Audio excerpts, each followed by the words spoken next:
जोहार। राजभवन आवास के सामने आदिवासी बचाओ मोर्चा की तरफ से एक प्रोटेस्ट रखा गया, एक दिन का धरना रखा गया और उसी के अपोजिट जो कलेक्टर बिल्डिंग है वहाँ पे झुमुमू की तरफ से एक प्रोटेस्ट किया गया, जहाँ वो सरना कोड की मांग कर रहे थे। यहाँ पे आप देख सकते हैं कि क्या हो रहा है कि दो गुट एक ही तरह की बात कर रही है, मगर दोनों की विचारधाराएं अलग है। एक सत्ते पे है और दूसरा सड़क पे है। सत्ते पे रह के वो आदिवासियों के हित की बात नहीं कर पा रही है और और जो सड़क पे उतरे हुए लोग हैं वो ज़मीनी हकीकत की बात कर रही है। वो बात कर रही है जल जंगल ज़मीन की, वो बात कर रही है पैसा कानून की, वो बात कर रही है सरना कोड की, वो बात कर रही है सिरमटोली ब्रिज की। ये सारे जो हादसे हो रहे हैं वो बात कर रही है आज कि झारखंड में जो अपराध बढ़ रहे हैं आदिवासियों के साथ, जो दर्दनाक घटनाएं घट रही है, उसका जिम्मेदार कौन है? एक आदिवासी ही आदिवासियों का दुश्मन बना बैठा है। सत्ते पे बैठने के बावजूद वो आदिवासी के हित के बारे में नहीं सोच पा रहा है। उन्हें एक सिक्योर लाइफ नहीं दे पा रहा है, तो ये किसका फेलियर है? ये सब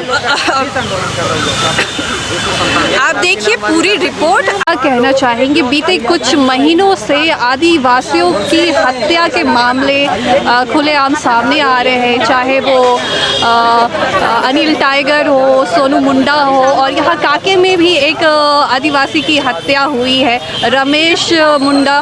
तो आपको क्या लगता है क्यों हो रहा है? और ये सारी बातें ज़मीन से जुड़ी हुई है, इनका संबंध ज़मीन से था और उनकी हत्याएं हुई है। तो आपको क्या लगता है ये झारखंड में क्या हो रहा है, क्यों हो रहा है? देखिए, झारखंड को जिस उद्देश्य से बिहार से अलग किया गया था और जिस उत्साह से लोग लड़े थे, शहीद हुए थे, खून की नदियाँ बही थी, आज भी कई लोग झारखंड आंदोलनकारी जेल में बंद है, कुछ बाहर में है।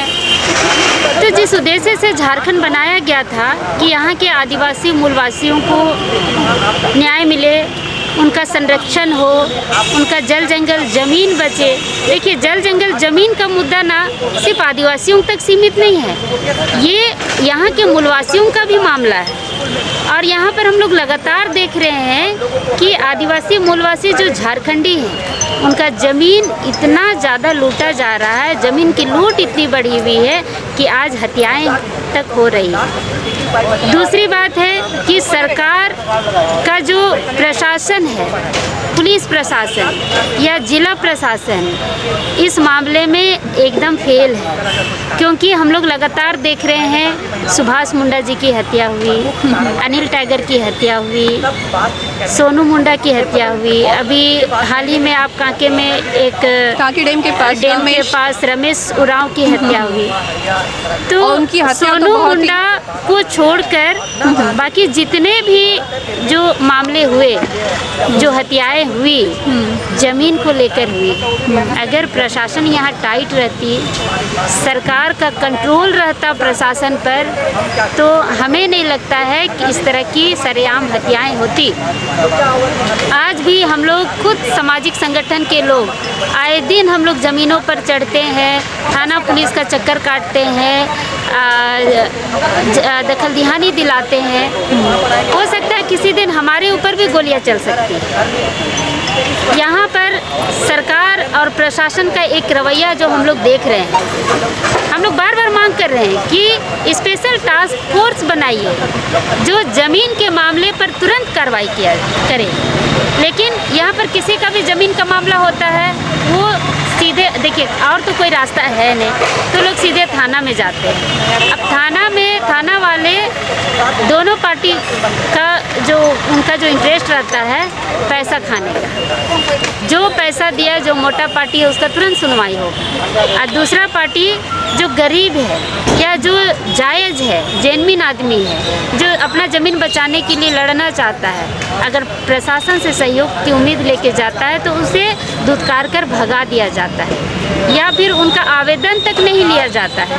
तो यहाँ पर ये हम लोग देख रहे हैं कि पुलिस प्रशासन का जो ज़मीन के मामला, अच्छा दूसरी बात ये भी कहते हैं कि ज़मीन का मामला देखने का अधिकार हमें नहीं है, थाना कोई अधिकार नहीं है, आप अंचल जाइए, आप कोर्ट जाइए।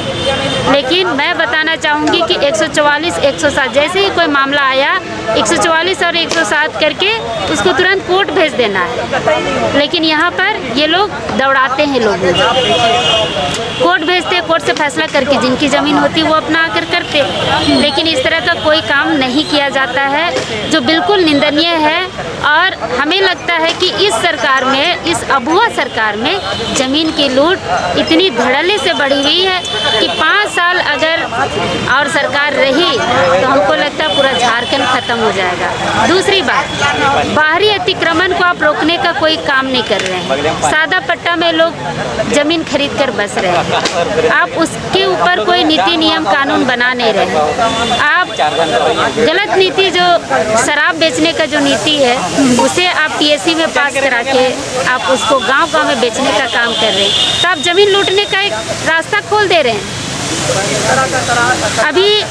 अभी देखिएगा, अभी सरना कोड का ये नौटंकी कर रहे हैं कि सरना कोड दिलाना है, सरना कोड चाहिए यहाँ के आदिवासियों को। कुछ दिन बाद यही जेएमएम और कांग्रेस परिसीमन का लड़ाई लड़ेंगे। और इनकी बेवकूफ़ी देखिए कि सरना स्थल बचाने के लिए एक शब्द मुंह से नहीं निकलता है, ना बंधु तिर्की जी के मुंह से निकलता है, ना शिल्पी नेहा तिर्की मैडम के मुंह से निकलता है। उनको लगता है कि हम ईसाई हैं तो सरना स्थल पर क्यों बोलेंगे। लेकिन जो जनप्रतिनिधि होता है वो किसी भी धर्म से बंधा हुआ नहीं होता, उसको सबके लिए बात करना है। और वही आदमी फिर सरना कोड के लिए लड़ते हैं, सरना कोड की मांग करते हैं। अभी परिसीमन का लड़ाई लड़ेंगे ये लोग। और आदिवासी समाज और झारखंडियों से मैं कहना चाहूँगी कि परिसीमन का लड़ाई क्यों, परिसीमन का विरोध क्यों?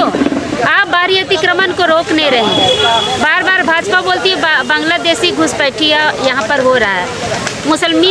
मुस्लिम समुदाय के लोग आदिवासी समुदाय पर हावी हैं, ज़मीन की लूट बढ़ी हुई है। यहाँ बिहार, यूपी, महाराष्ट्र या अन्य राज्यों से आकर यहाँ धड़ल्ले से लोग ज़मीन खरीद कर बस रहे हैं सादा पट्टा पे। तो बाहरी अतिक्रमण अगर बढ़ेगा तो बाहरी अतिक्रमण के तहत आप बोलिएगा कि हम आदिवासी सीट घटा देंगे, आदिवासी सीट घट जाएगा, तो सबसे पहले तो आप बाहरी अतिक्रमण को रोकिए ना भैया।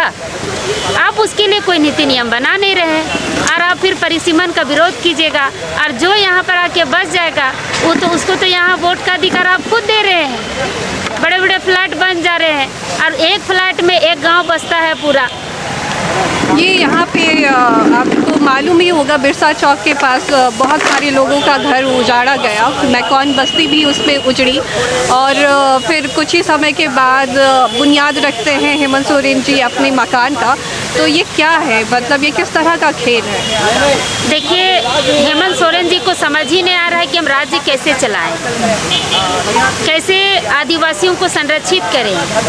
एक तरफ हेमंत सोरेन जी अपना आवास बनाने के लिए, विधायकों का आवास बनाने के लिए करोड़ों रुपया खर्च कर रहे हैं, लेकिन दूसरी तरफ आदिवासियों को उजाड़ रहे हैं। आप देखिएगा, भूमि अधिग्रहण कानून 2013 के तहत यहाँ ज़मीन का अधिग्रहण किया जा रहा है, कभी रिम्स बनाने के लिए, कभी HEC बनाने के लिए, कभी आप देखिएगा अभी आवास बोर्ड का यहाँ पर प्रचलन चला हुआ है कि आदिवासियों की ज़मीन को आवास बोर्ड में हस्तांतरित करके वहाँ बड़े बड़े डुप्लेक्स और फ्लैट बना के गैर आदिवासियों को बसाना, बाहरियों को बसाना। तो आप आदिवासी रैयतों की ज़मीन छीनकर आप ये जो कर रहे हैं ये तो बिल्कुल गलत है। और भूमि अधिग्रहण 2013 का जो कानून है, एक मिनट, भूमि अधिग्रहण कानून 2013 जो कहता है कि अगर 5 साल तक जमीन अधिग्रहण करने के बाद अगर 5 साल तक वो कंपनी, फैक्ट्री या कोई भी जिस प्रयोजन के लिए ज़मीन अधिग्रहण किया गया है सरकार के द्वारा, अगर 5 साल तक उसमें वो काम नहीं होता है, ज़मीन अगर खाली रहती है तो वो स्वतः रैयतों को वापस चली जाएगी। लेकिन यहाँ पर 50 साल बाद फिर अधिग्रहण का बात करके यहाँ पर फिर से उनको मतलब आदिवासियों को हटाया जाता है। आप आवास बोर्ड का मामला जो आप देखे हरमू में कुछ दिन पहले जो कुछ लोग जेल भी चले गए रैयत। आवास बोर्ड कब 1955-56 में आवास बोर्ड का गठन हुआ था और उस समय अधिग्रहण किया गया था। उस समय आवास बोर्ड ने उस ज़मीन को नहीं हथियाया। वहाँ ज़मीन पर रैयत खेती बाड़ी कर रहे हैं, वहाँ घर बसे हुए हैं।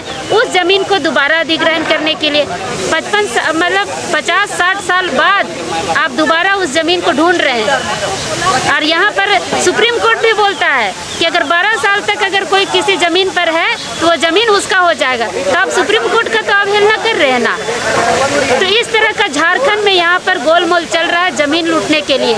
सरकार भी इन्वॉल्व है, यहाँ का जितना सरकारी बोर्ड भी है वो भी इन्वॉल्व है और ज़मीन दलाल तो हावी है ही। पर सरकार को किसी का सूझबूझ नहीं है। सरकार को आदिवासी या झारखंडियों से कोई लेना देना नहीं है। आप लुटा जाइए, पिटा जाइए, मर्डर हो जाइए, सरकार यहाँ पर किसी के संरक्षण के लिए कुछ नहीं करेगी। उनको सिर्फ बड़े बड़े पूंजीपतियों से पैसा चाहिए और सरकार को मतलब सत्ता में काबिज रहना उनका यही उद्देश्य है। और यही कारण है कि आज आदिवासी समाज हाशिए पर जा रहा है। लेकिन जिस दिन उलगुलान अगर कर लिया, जिस दिन उनके दिमाग में बैठ गया कि ये सरकार हमारे हित का नहीं है, तो उस दिन सत्ता से उखाड़ कर फेंकने में भी हम लोग पीछे नहीं हटेंगे। तो फिर आज ये क्या हो रहा था? आज ये आदिवासियों की बात कर रहे थे, आज सरना धर्म कोड लागू करने की बात कर रहे थे, आज तो वही कर रहे थे, आदिवासियों की बात कर रहे थे। फिर आज झुमुमू जो कलेक्टर के बिल्डिंग का घेराव कर रही थी, उसमें उन्होंने ये स्पष्ट कहा कि हम आपके हित के लिए है, सरना कोड लागू करवा के रहेंगे, वरना हम यहाँ जनगणना होने नहीं देंगे, ये हमारा वचन है। और कई तरह के दावे वो कर चुके हैं। देखिए, आज का जो जेएमएम का जो रैली था या डीसी आवास घेरने का था, डीसी किनका है भैया? आप सत्ता में है और आप ही का सरकार है, आज तो डीसी भी तो आप ही का होगा। ऐसा तो नहीं है कि सत्ता में जेएमएम कांग्रेस का गठबंधन सरकार है और डीसी बीजेपी का है, मतलब डीसी को बैठाने वाले भाजपा सरकार के लोग। तो ये तो नहीं ना, आप अपने ही सरकार में आप आंदोलन कर रहे हैं, ये तो मजाक है। आंदोलन करना है तो जाइए ना, केंद्र में आंदोलन करिए। और कितना देर हम लोग तो यहाँ, हमको लगता है 5 घंटा 6 घंटा हम लोग यहाँ पर बैठे हैं राजभवन के समक्ष। वो लोग हमको लगता है कि 1 घंटा भी नहीं टिके होंगे आपका डीसी कार्यालय के बाहर। तो ये नौटंकी नहीं तो क्या है? मतलब आदिवासियों को कैसे दिग्भ्रमित करना है कि देखो भाई हम आपका लड़ाई लड़ रहे हैं। अरे इतना जमीन लुटा रहे, उसके लिए लड़िए ना, उसके लिए डीसी आवास घेरिए। और डीसी तो आपके हाथ में है, दिलाइए दखल दिहानी। 4000-5000 दखल दिहानी पेंडिंग पड़े हुए हैं, दखल दिहानी दिलाइए और बाहरी बिहारियों को उखाड़ के फेंकिए यहाँ से, तब न जानेंगे कि आप आदिवासी हितैषी है। सिर्फ नौटंकी करने से, ये आंदोलन का दिखावा करने से हम लोग मानने वाले नहीं है। अब हम लोग आदिवासी समाज के लोग जागरूक हो चुके हैं, इनके छलावे में आने वाले नहीं है। ये कितना छलावा कर ले, कितना नौटंकी कर ले, कोई इन पर विश्वास करने वाला नहीं है। जी मैम, आपका परिचय? मैं कुंद्रसी मुंडा, आदिवासी जन परिषद की वरीय उपाध्यक्ष। जी, आपका बहुत बहुत शुक्रिया। आप देख रहे हैं बागी रिफ्लेक्शन, कैमरा पर्सन प्रियंका के साथ रिपोर्टर शाम प्रवीण।